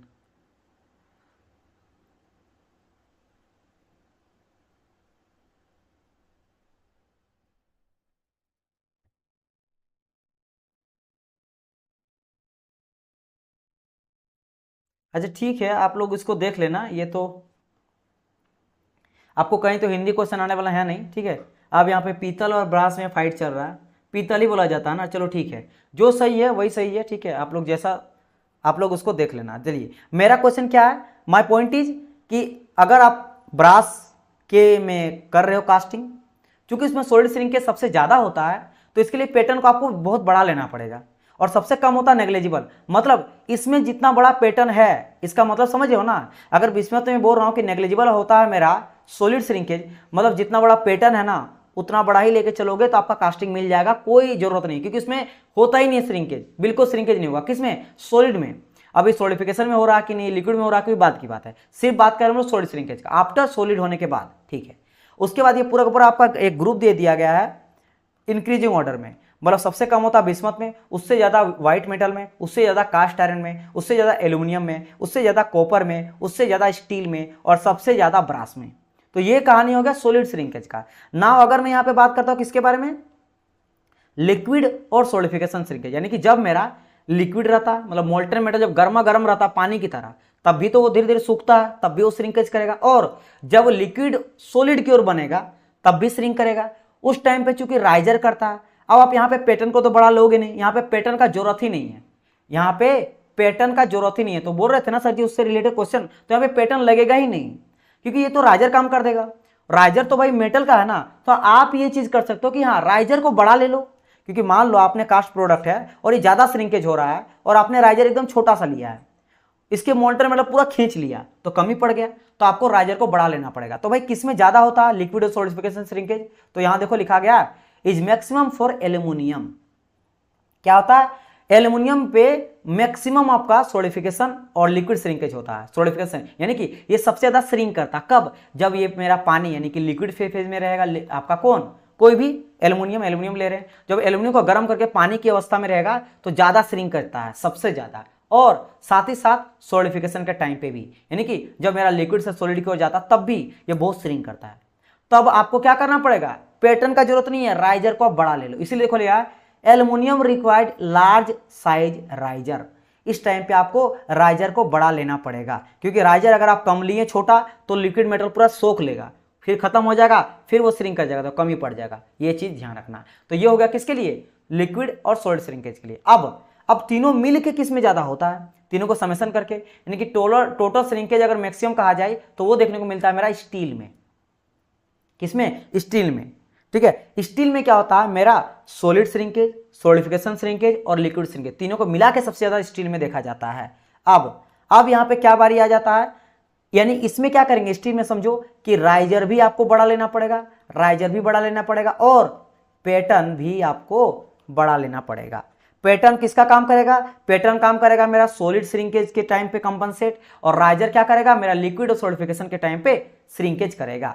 और लास्ट पॉइंट जान लो, देन हम लोग का क्लास यहाँ पे बंद होने वाला है, ठीक है। देखो बच्चा भागो नहीं, यहाँ पे बच्चा जो है कम हो गया, जाओ नहीं, जब भी आपको क्लास जाने का मन रहेगा तो आप मुझे बताना, ठीक है। मैं आप लोग के बिहाफ में ही करूंगा, आप लोग को लगेगा कि नहीं सर अब रख दीजिए तो मैं रख दूंगा, आप टेंशन ना लो। एक सिंगल भी अच्छा बोलेगा तो मैं उसके बात को मानूंगा जरूर, मैं कंसिडर करूंगा, ठीक है। लेकिन क्लास छोड़ के जाना नहीं है, चलिए, तो यहाँ पे देखो कहा गया in case of grey cast iron, grey cast iron जो होता है ड्यू टू, देखो होता क्या ना, ग्रे कास्ट आयरन में भी आ जाता है ग्रे वाला। तो जो ग्रे कास्ट आयरन होता है इसमें जो कार्बन पाया जाता है ना, क्योंकि ग्रे कास्ट आयरन, तो ये आयरन होता है, आपको पता होना चाहिए कि जो कास्ट आयरन होता है या फिर स्टील जो होता है ये एलॉय होता है। क्या होता है? एलॉय होता है। किसका एलॉय होता है? कार्बन एंड आयरन का। मतलब कि कास्ट आयरन में भी आयरन Fe मतलब आयरन हो गया और कार्बन को मिलाया जाता है, और स्टील में भी आयरन को और कार्बन को मिलाया जाता है। तो बोलेंगे सर अंतर क्या होता है? अंतर होता है परसेंटेज ऑफ कार्बन का। जो आप स्टील में होता है परसेंटेज ऑफ कार्बन, ये मैक्सिमम 2.1 तक मिलाते हैं। 2.1 से लेकर अगर हम लोग 6.7 तक मिलाते हैं, ये कार्बन परसेंटेज 2.1 से लेकर 6.7% तक, तब ये बन जाता है मेरा कास्ट आयरन। अब आप बोलिएगा सर जी कार्बन मिलाते क्यों हैं कास्ट आयरन में स्टील में? ठीक है, और एक चीज आपको पता है कि कास्ट आयरन जो होता है ये बहुत ही ब्रिटल होता है नेचर में। ब्रिटल मतलब बहुत ही ठोस कठोर होता है, लेकिन जो स्टील होता है ये मेलियाबल होता है। ठीक है, ये क्या होता है आपका? मेलियाबल होता है, और ये आप बोल सकते हो कि मेरा डक्टाइल होता है। डक्टाइल क्या होता है प्रॉपर्टी? जैसे अगर स्टील रूल आप देखे होंगे, स्टील का रूल को आप ऐसे बेंड करो, बेंड करने के बाद जैसे छोड़ दोगे ना, वो फिर से आपका खड़ा हो जाएगा। उसको बोलते हैं, यानी कि फोर्स वगैरह अप्लाई करने के बाद उसका शेप एंड साइज चेंज हो जाता है, लेकिन जैसे फोर्स को आप छोड़ते हो, रिमूव करते हो, ऑटोमेटिकली अपना शेप एंड साइज में रिटर्न आ जाता है। उसको कहा जाता है डक्टाइल प्रॉपर्टी। ब्रिटल क्या होता है? जैसे लकड़ी को मोड़ोगे डायरेक्ट टूट जाएगा, या ईंटा, जो ईंट होता है, ब्रिक होता है, या पत्थर होता है, इसको आप डायरेक्ट मोड़ोगे डायरेक्ट टूट जाएगा। प्लास्टिक डायरेक्ट टूट जाएगा, तो वो ब्रिटल होता है। ये ब्रिटल क्यों हुआ? क्योंकि परसेंटेज ऑफ कार्बन को बढ़ाने से। तो कार्बन को इसीलिए मिलाया जाता ताकि उसको हार्ड बनाया जाए। तो कार्बन को अगर 7% तक मिला देंगे, 6% तक, तो ज्यादा वो हार्ड हो जाएगा। अगर 2% तक मिलाएंगे तो हार्ड तो रहेगा, लेकिन डक्टाइल प्रॉपर्टी भी थोड़ा बहुत रहेगा। अब बोलेंगे सर कार्बन को मिला ही क्यों जाता है आयरन में? क्योंकि आयरन का जो प्योर रूप होता है उसको कहा जाता है पिग आयरन, या सबसे शुद्ध रूप को तो रॉट आयरन कहा जाता है। तो ये इतना सॉफ्ट होता है कि आप दबाने से दब जाता है, कम फोर्स में भी वो दब जाता है। जबकि लोहा देखो इतना कठोर होता है। क्यों कठोर होता है? कि उसमें कार्बन मिलाते उसका हार्ड बनाया जाता है। अब आप बोलेंगे सर इतना आपने क्यों थीसिस दिया ये सबको? अभी तो हम लोग नहीं पढ़ रहे उसको, आपको मटेरियल साइंस भी पढ़ना है। लेकिन समझो यहाँ पे इसलिए मैंने कहा ना, कि मैंने जो कहा ना कास्ट आयरन, तो आप समझ गए कास्ट आयरन क्या होता है? आयरन का एंड कार्बन का एलॉय होता है। क्या होता है? एलॉय, मिश्र धातु होता है। कार्बन का और लोहा का मिश्र धातु होता है कास्ट आयरन, यानी इसमें कार्बन पाया जाता है। तो इसमें जो कार्बन पाया जाता है ना, वो ग्रेफाइट फ्लेक्स के फॉर्म में पाया जाता है। अब बोलेंगे सर इसका क्या मतलब? फ्लेक्स मतलब क्या था? फ्लेक्स मतलब होता है पपड़ी फूल जाना। जैसे केक फूल जाता है ना, केक आप देखो फुला हुआ रहता है, तो उसी तरह फूल जाता है, फुला हुआ फॉर्म में रहता है। जिसके वजह से क्या होता है, यानी जैसे इसके अंदर का जो कार्बन है ना, ठीक है, कन्वर्जन ऑफ कार्बन इनटू आपका graphite flakes, there possibility to expansion during the liquid solidification shrinkage. यानी कि हम लोग देखें कि सारे के सारे मेटल जो होता है वो सूखता, श्रिंक कर जाता है, आपके बिस्मथ को छोड़ के नेग्लिजिबल होता है। लेकिन ग्रे कास्ट आयरन जो है इसका जो कार्बन है वो ग्रेफाइट फ्लक्स पे, जो कि फुला हुआ फॉर्म में होता है। तो क्या होता है कि जब आपका लिक्विड और सॉलिडिफिकेशन श्रिंकेज होता है, यानी कि जब वो लिक्विड में ठंडा होता है या लिक्विड से सॉलिड की ओर जाता है, तो उसका जो ग्रेफाइट है ना, ग्रेफाइट उसके अंदर का जो कार्बन है वो उसका फ्लेक्स के फॉर्म में टूट जाता है ऑटोमेटिकली। मतलब रिएक्शन होके हो जाए ना, कास्ट आयरन का जो कार्बन है वो रिएक्शन करके क्या बना देता है? ग्रेफाइट का फ्लेक्स बना देता है। और ये फ्लेक्स क्या था? फूल जाता है। तो बेसिकली वो बड़ा हो जाता है। क्या हो जाता है? बड़ा हो जाता है। तो अगर वो बड़ा हो जाता है तो बताइए क्या यहाँ पे राइजर का जरूरत पड़ेगा? नहीं, क्योंकि यहाँ पे देखो क्या बोला गया था, यहाँ बोला गया था लिक्विड और सॉलिडिफिकेशन श्रिंकेज, यानी जब वो पानी है और पानी से सॉलिड की ओर हो रहा है। पानी मतलब तरल है और वो तरल से सॉलिड की ओर जा रहा है, ठोस की ओर जा रहा है। तो इसका काम तो राइजर का होता है, राइजर का भरपाई करना। लेकिन ये सिकुड़ा नहीं और फूल गया। क्यों? क्योंकि इसमें कास्ट आयरन में जो कार्बन है वो ग्रेफाइट फ्लेक्स के फॉर्म में पाया जाता है, जो ऑटोमेटिकली ग्रेफाइट फ्लेक्स बनने के बाद वो फूल जाता है। तो फूल गया तो भाई साहब अब जरूरत नहीं पड़ा राइजर का। तो यहाँ पे अगर आप यानी कि क्या समझे कि ग्रे कास्ट आयरन का अगर कास्टिंग कर रहे हैं तो आप राइजर को यूज नहीं भी करोगे तब भी चलेगा। मतलब कहने का मतलब क्या है कि इसको आप नहीं भी यूज करोगे तब भी चलेगा, इसको हटा भी दोगे तब भी आपका चलेगा, क्योंकि ऑटोमेटिक वो क्या कर जाता है? एक्सपेंशन हो जाता है, वो फैलता है। क्या हो जाता है? आपका फैलने लगता है। अच्छा, ये तो हो गया किसका कहानी? ग्रे कास्ट आयरन का। किस केस में? लिक्विड और सॉलिडिफिकेशन श्रिंकेज के टाइम पे। अगर आपसे ये क्वेश्चन पूछे कि ये बताइए जो ग्रे कास्ट आयरन होता है ये सॉलिड के टाइम पे क्या होता है? सॉलिड श्रिंकेज होता है या नहीं? क्या जब ये सॉलिड होगा, मैंने कि जब ये सूख के पूरी तरह से सॉलिड हो जाएगा, ठोस हो जाएगा, तो क्या ठोस के टाइम पे भी जो ठंडा होता है टेम्परेचर ड्रॉप करता है, क्या तब भी वो एक्सपेंड करता है या कॉन्ट्रैक्ट करता है? तो देखो दोनों तरह का क्वेश्चन आता है यहां से। कभी कभी बोलेगा कुछ कुछ बुक में कि कॉन्ट्रैक्शन हो जाता है और कुछ कुछ में बोलता है एक्सपेंशन हो जाता है। तो आपको दोनों ध्यान रखना, एक्सपेंशन कॉन्ट्रैक्शन दोनों होता है। हाँ, अगर यहाँ पे इस तरह का ऑप्शन दे दे दोनों मारना, लेकिन एक ही अगर आपको देना है आंसर, आपको बोला कि एक ही आपको सिलेक्ट करना है, मतलब ए बी, मान लो ए में बोला गया कॉन्ट्रैक्शन, बी में बोला गया एक्सपेंशन और सी में बोला गया बोथ, ऐसा अगर नहीं है, आपको एक सिलेक्ट करना है, देन आप सिलेक्ट क्या करोगे सर? डी। देन आप सिलेक्ट करोगे, अच्छा चलो डी में भी कुछ रहेगा, तो तब यहां पे सिलेक्ट क्या करोगे? तब आप यहां पे सिलेक्ट करोगे कॉन्ट्रैक्शन ही, क्योंकि मेटल का जो बिहेवियर है कॉन्ट्रैक्शन का, तो कॉन्ट्रैक्शन आप सिलेक्ट करोगे। लेकिन ये कॉन्ट्रैक्शन एक्सपेंशन दोनों तरह का रिसर्च वगैरह सब में चलते रहता है, तो दोनों तरह का रिजल्ट आपको अलग अलग बुक में, स्टैंडर्ड बुक में बात कर रहा हूं, किसी में एक्सपेंशन, किसी में बोला गया, किसी में बोला जाता दोनों होता है, कॉन्ट्रैक्शन भी करता है एक्सपेंशन। किसका बात करें? ग्रे कार्स्टन का। लेकिन हाँ, लिक्विड और सॉलिडिफिकेशन श्रिंकेज का टाइम पे 100% ये एक्सपेंशन ही होता है। क्यों? क्योंकि कार्बन जो होता है वो ग्रेफाइट फॉर्म में फैल जाता है, लेकिन सूख जाता ना, तो सूखने के बाद वो फैलेगा तो नहीं, सूखने के बाद वो सॉलिड हो जाता है, ठोस हो जाता है, तो अब वो तो फूल नहीं सकता। जैसे ईंटा, आपका समझ लो आटा, आटा को जब आप पानी देके गूंथते हो ना, तो देखना वो फूल जाता, फैलता है केक की तरह। लेकिन जब वो सूख जाता है, ठीक है, सूख जाएगा, जैसे रोटी बन गया, अब रोटी थोड़ा ना फूलेगा, रोटी आप गर्म से फूला हो जाता। कहने का मतलब क्या, जब उसको सुखा दो, आटा को सुखा दो, 2 दिन छोड़ दो, सूख जाने का तो क्या वो फूलेगा? कभी नहीं। तो उसी लिए कहा गया कि आफ्टर सॉलिड श्रिंकेज में ये अधिकतर श्रिंकेज ही माना जाता है, लेकिन कहीं कहीं एक्सपेंशन भी लेके चला जाता है। चलिए, अब हम लोग कल जो बात करने वाले हैं वो बाकी सब डिस्कस हो जाएगा, जैसे ड्राफ्ट अलाउंसेस हो गया और सब अलाउंसेस, वो एक ही लेसन में हो जाएगा, क्योंकि सब बहुत ईजी है। एक एक लाइन, 2 2 लाइन, देखो ये आपका ड्राफ्ट अलाउंस 2 लाइन में खत्म हो गया। इस तरह जितने भी आपका अलाउंसेस बचा हुआ ना, सबको मैं कल के क्लास में कंप्लीट करा दूंगा। ड्राफ्ट, मशीनिंग, शेकिंग और डिस्टोर्शन, कल आपका ये वाला चैप्टर कंप्लीट हो जाएगा, ये वाला टॉपिक अलाउंसेस वाला। फिर हम लोग आगे पढ़ेंगे मोल्डिंग मटेरियल के बारे में। जो मटेरियल होता है ना, आप लोग बोलते हैं ना सर जी सैंड डालेंगे टूट जाएगा, फूट जाएगा, तो तब आपको पता चलेगा कि सैंड जो होता है, मोल्डिंग सैंड, वो आखिर किस किस से मिलके बना हुआ रहता है। बताइए, क्लियर हुआ ना यहां तक?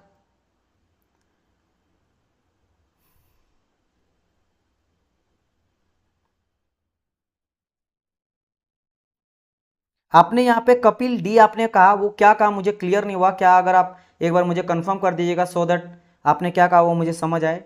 ठीक है, आपने कहा सर डी, आपने डी क्या करा? डी यहाँ पे कुछ ऐसा तो था क्या,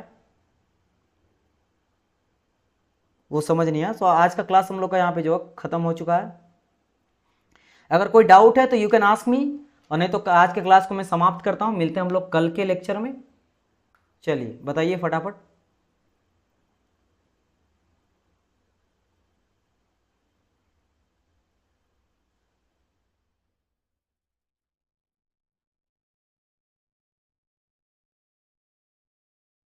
क्लियर है? चलिए, गगन वर्मा बोल रहे हैं क्लियर है sir, okay. Sir notes upload करवा दीजिए प्लीज़। नोट्स ठीक है, मैं अपलोड करवा देता हूँ, आज ही मैं अपलोड करवा देता हूँ, अभी तुरंत मैं सेंड करके और सर को बोल दूंगा, ठीक है, आप टेंशन ना लो। मैं आज ही जो है आप लोग का नोट्स जो है कंप्लीट करवा दूंगा। ये पूरा का पूरा है ना, यहाँ कास्टिंग से है और मैंने आप लोग इतना पढ़ाया, ठीक है, तो मैं काम करता हूँ आज ही मैं आप लोग को करवा देता हूँ पूरा कंप्लीट, ठीक है। जो नोट्स है आपको तुरंत मिल जाएगा, अभी आपको मिल जाएगा। चलिए, तो guys bye bye and good night everyone, good night. हम लोग मिलते हैं कल के लेक्चर में, और कल भी ट्राई करेंगे, अगर 9:30 से हम लोग का हो जाता क्लास, तो 9:30 से 10:30 11 बजे तक क्लास चलेगा। मतलब जिस टॉपिक को करना है उसको कंप्लीट करेंगे। जैसे कल मैंने कहा पूरा का पूरा हम लोग देखने वाले इस टॉपिक को, अलाउंसेस को, तो ये हम लोग का टारगेट रहेगा, क्लियर करेंगे तभी जगह क्लास को ऑफ करेंगे। चलिए डियर स्टूडेंट, बाय बाय।